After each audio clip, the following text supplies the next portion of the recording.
Amém. Então, é uma vergonha, né? É uma vergonha para o mundo, para o povo, para o planeta, que a consciência do ser humano, consciência do homem, né? Um homem público, enfim, que trabalha, possa ter a coragem de meter as suas mãos no dinheiro que é destinado à educação das nossas crianças, não é verdade? A educação do futuro do Brasil, futuro do mundo, tá entendendo? A gente ensina para as criancinhas, para o homem, para a mulher, que se deve se trabalhar para conseguir com as suas próprias mãos o seu pão de cada dia. É o mandamento da lei de Deus. O dinheiro é destinado à educação, a um povo, a uma nação. São 2 milhões de professores. Não estão brincando, estão trabalhando. São mais de quantos milhões de crianças? Escolas e mais escolas que precisam de investimento, manutenção, etc, etc, etc. Então, é muito triste.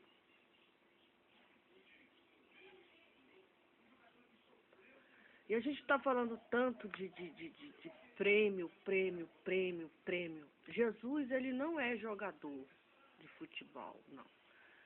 Ele não é jogador de futebol. O Filho de Deus, ele é o caminho, ele é a verdade, ele é a vida. Ele esteve aqui neste mundo, nós sabemos, para trazer uma mensagem de redenção a nós. Aí cabe todo, rico, pobre, todas as raças, todas as nações, todas as eras. Jesus é a salvação do mundo. Amém. A salvação do mundo. Ele é o Filho de Deus, ele é o Rei dos Reis, ele é o Senhor dos Senhores. Ele é o Senhor dos Senhores. Né? Ele venceu o seu adversário. Quem é o adversário de Jesus? É a besta, o falso profeta. É a igreja falsa. Existe a igreja do diabo, a igreja falsa. Jesus é a igreja verdadeira. E é muito fácil entender a palavra de Deus, que ele prega a verdade, ele prega a justiça, a santidade. Já o Satanás já prega a mentira, a desonestidade. O contentamento, Jesus prega o contentamento. Nós não vamos pensar que Jesus não está alheio ao que está acontecendo no mundo, porque a Bíblia diz que Jesus está bem presente, está vendo tudo que está acontecendo aqui no mundo. Nós pedimos de Deus que faça justiça aos injustiçados. Aos injustiçados. Amém? Aos injustiçados. Então, Jesus esteve aqui no mundo. Venceu os adversários da Bíblia, os adversários da sua mensagem. Os adversários, Jesus venceu, ressuscitou e vai retornar.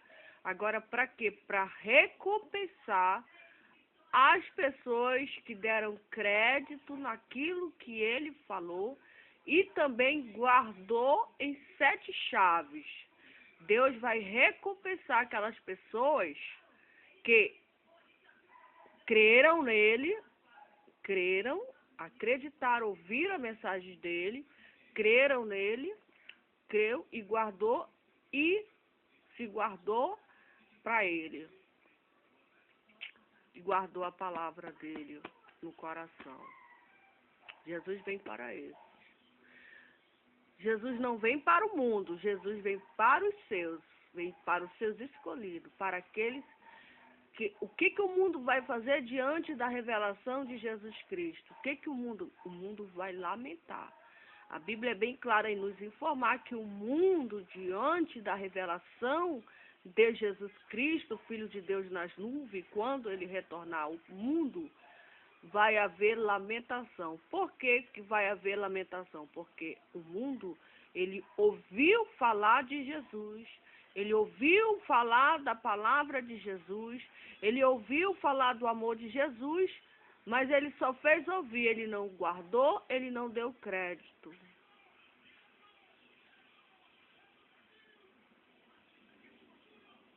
Ele não acreditou.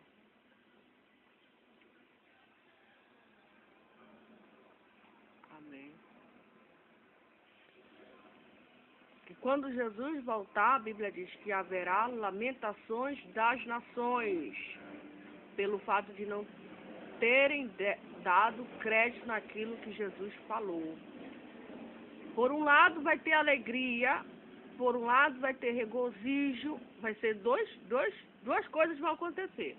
Quando Jesus voltar ao mundo, vai acontecer dois fatos. Um vai ser premiado, o outro vai ser envergonhado.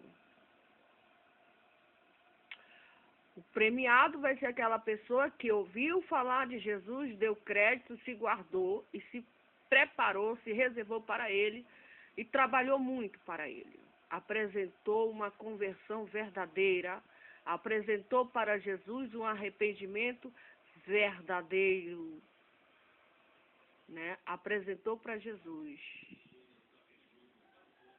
Por outro lado, aquelas pessoas que apresentam para Deus uma rebelião, uma revolta, uma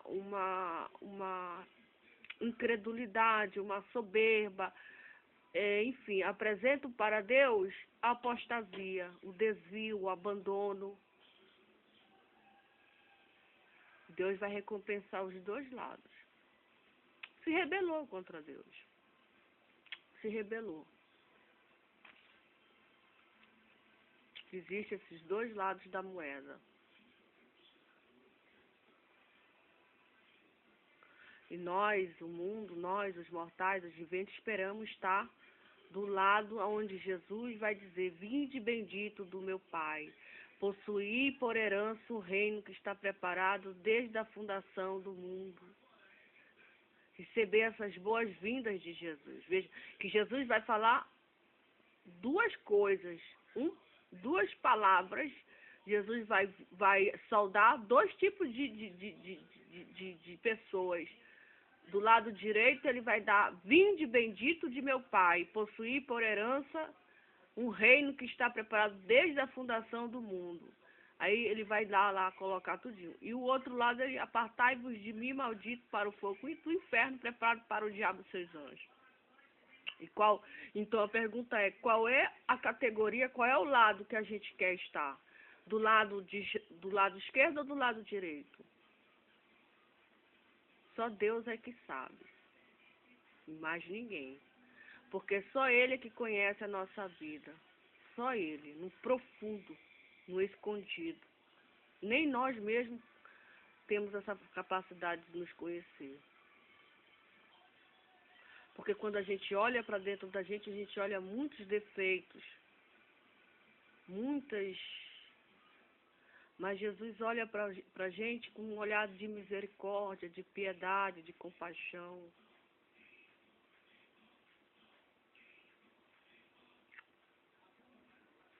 Porque a Bíblia diz: não é eu, que as misericórdias de Deus é a causa de nós não sermos consumidos. Porque a misericórdia de Deus não é do homem, não. É do Criador dos céus e da terra, sobre a sua criação, que somos nós, independentemente da nossa posição, da nossa classe, se nós estamos em cima ou embaixo, independentemente de posição financeira, Jesus olha a essência, a criação dele. Jesus olha com os olhares de Criador, Criador que criou uma criatura que caiu e que Ele quer resgatar para Ele de novo. Depende só da pessoa, depende só de nós acreditarmos na palavra de Deus, na palavra de Jesus. Amém? Darmos crédito naquilo que Jesus falou.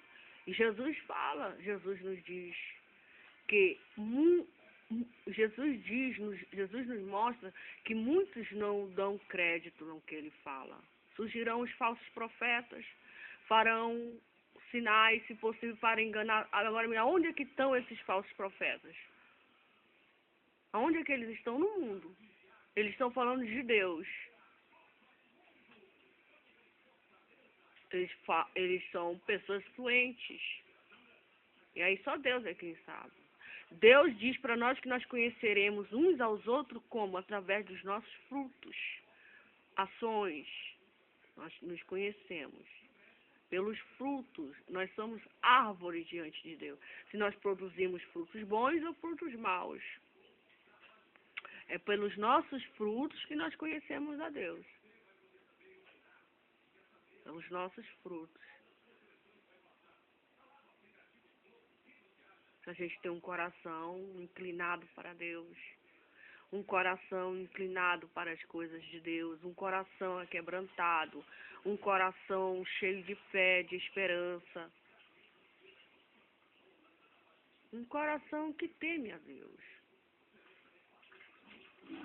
que honra a Deus, que ama a Deus, porque é o primeiro mandamento da lei de Deus. Amarás o Senhor teu Deus de todo o teu coração, de toda a tua alma, de todo o teu entendimento. Amarás o Senhor, é o primeiro mandamento da lei de Deus. Eu bato nessa tecla. Depois, o segundo mandamento é amarás o teu próximo como a ti mesmo. Amar o próximo, independentemente como ele é. Se ele é chato, se ele é isso, se ele é aquilo.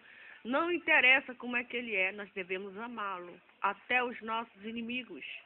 Até aquelas pessoas que nos aborrecem, nos chateia. É insuportável ficar com ela na presença, mas devemos amá-la. Devemos orar por ela, devemos querer o seu bem, desejar o bem para aquela pessoa. Isso aí é agradar o coração de Deus. É agradar o coração do Senhor Jesus Cristo, é quando a gente ama. Jesus Cristo é o grande vencedor desta batalha. Jesus Cristo é o nosso Redentor. Jesus Cristo é o nosso capitão, é o nosso general. Jesus Cristo é o Filho de Deus que há de reinar neste mundo. E Ele está no céu, está voltando, e nós estamos aqui falando de Jesus, ao nosso troféu, o nosso prêmio maior. Aleluia. Nosso prêmio maior é em morrermos. E quando nós morrermos, Jesus mandar os anjos dele nos levar para o céu. Amém. O troféu do cristão, o troféu do Filho de Deus, é quando ele partir para a eternidade e chegar o grande dia do julgamento, em que Deus irá julgar os vivos e os mortos segundo as suas obras. O troféu do crente, o troféu do Filho de Deus, é que quando Deus abrir aquele livro, o livro da vida, o nome estará escrito no livro.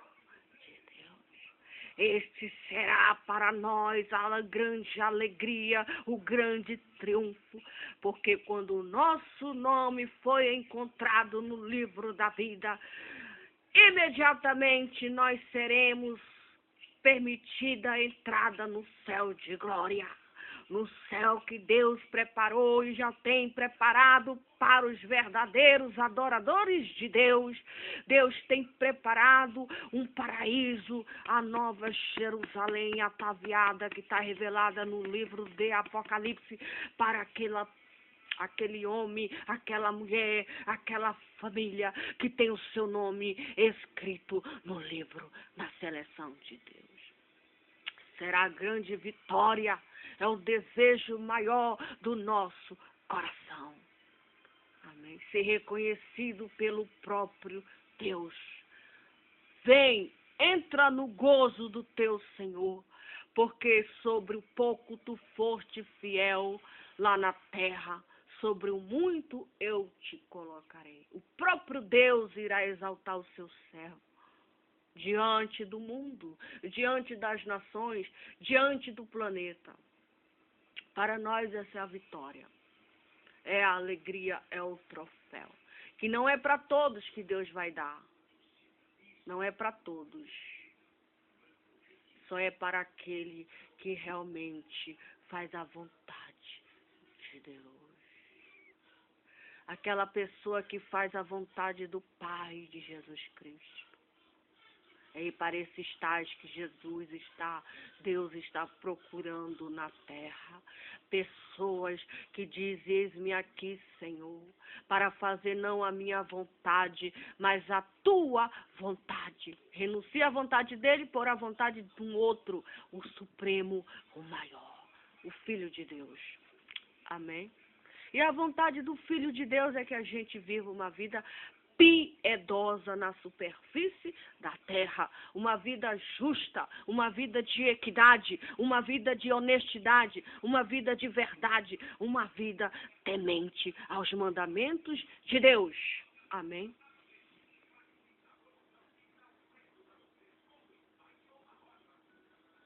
Louvado seja o nome do Senhor para toda a eternidade. E quem assim anda, agrada o coração de Deus. Conhecer o Deus da Bíblia é o nosso maior galardão. Conhecer o Deus, porque pode faltar tudo na nossa vida. Pode faltar tudo, menos a presença do Espírito Santo de Deus. Amém? O dinheiro não compra a presença de Deus. A glória dos homens não compra a presença de Deus. É uma coisa gratuita. A comunhão do Espírito Santo, a presença de Deus, é o nosso maior prêmio e galardão que nós, os evangélicos, os cristãos, os filhos de Deus, queremos. E quando nós partirmos para a eternidade, repito e digo, está com o nosso nome escrito no livro da vida. Amém? Louvado seja o nome do Senhor.